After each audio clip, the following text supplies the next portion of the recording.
again. Like and subscribe if you love horror. I am certain of very few things in this world, but among them, and you know you can trust me, I assure you, no one can bring back the dead. The silence was deafening as the tolling of a bell. This was a hard conversation for an adult, let alone a child. I know this person has shown you amazing things. I'm sure of it.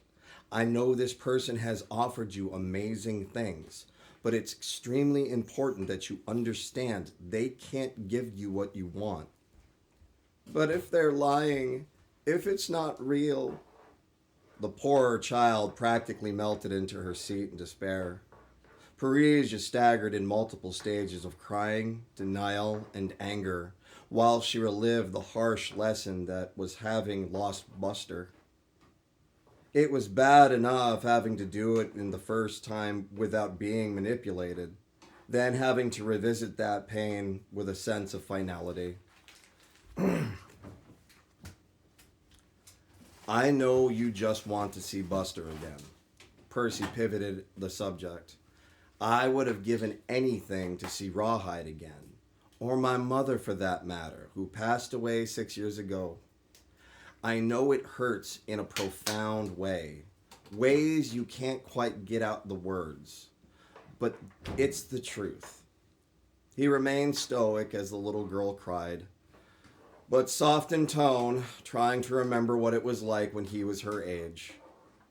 A small boy losing such a true friend and as loyal as a family pet, death was one of the hardest truths to overcome, and indeed, even as an adult who had experienced it so many times throughout his life, it was still hard to fully process.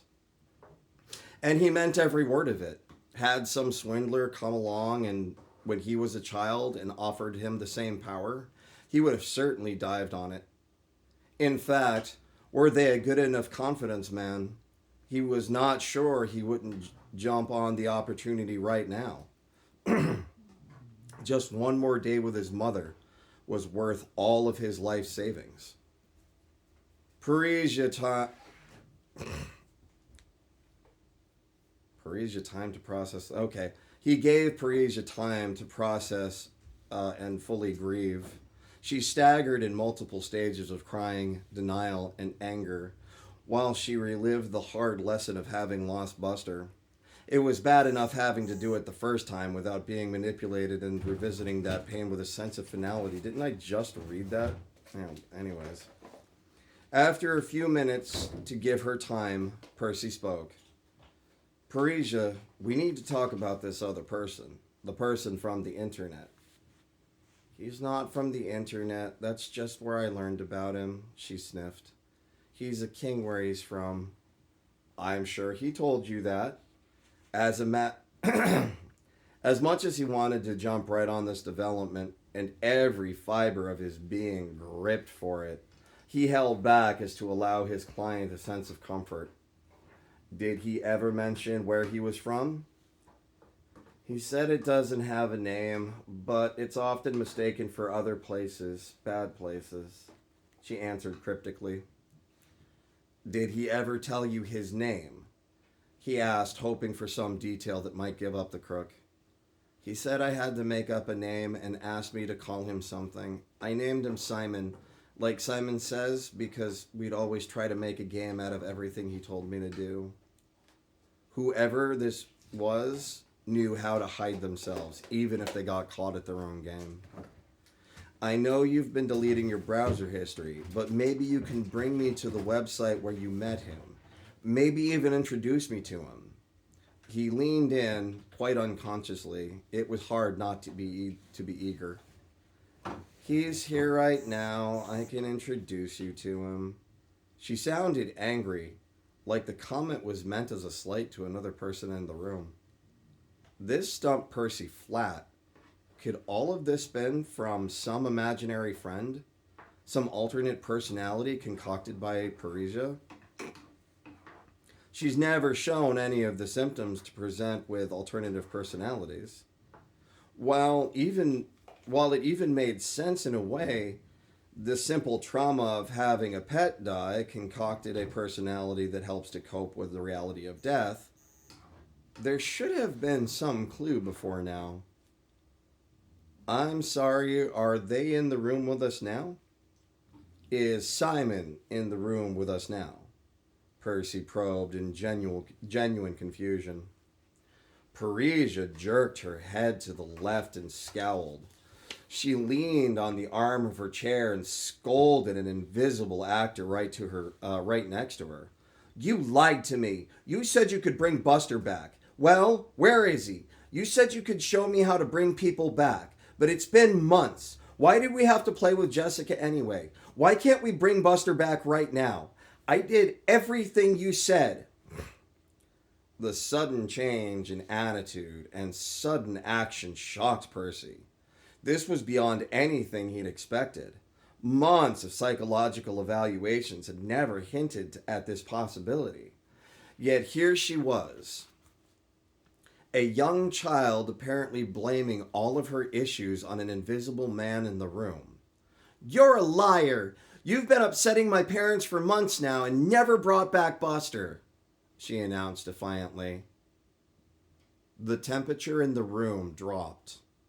Percy saw his breath, and a sense of absolute terror crept up his spine as the lamps flickered subtly, and the light coming in through the window dulled as though dark clouds blotted out the sun.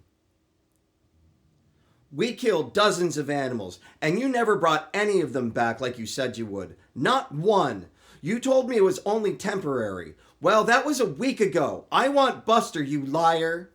She continued to chide the open air to her left, eyes focused on some unforeseen force.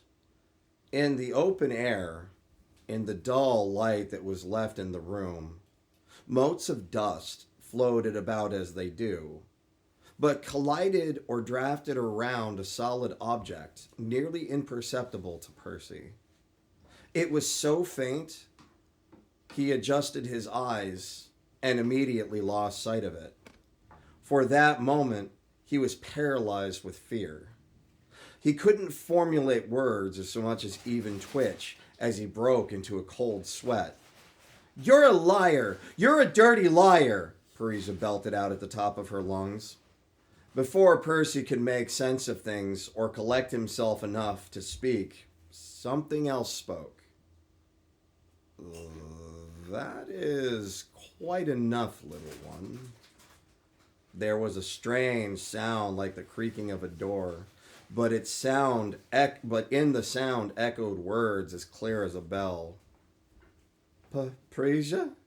Percy stammered out, though his voice was not quite clear. Simon, you didn't keep your promise, she said defiantly.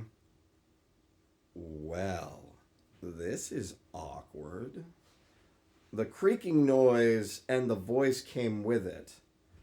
It was well spoken, enunciating every syllable, like a lecturing professor. Percy's bottom lip quivered as he fought to speak, though for the life of him the words had seemed stolen from his mouth. You. The word pressed down on Percy with an unknown force. Are making life quite difficult. Filling this poor child's head with nonsense. Dr. Percy never lies, the child contested. Of course, my dear, the voice came again. It seemed to emanate just from the left of Parisia. He's not lying on purpose. He just doesn't know any better. I told you, so many have been fooled by death for so long. He thinks he's telling the truth. Don't you, good doctor? Look what you've done to poor Parisia, filling her head with all this dreadful talk of finality and death. The poor thing. What's the matter? The voice sounded more jovial now. Cat got your tongue?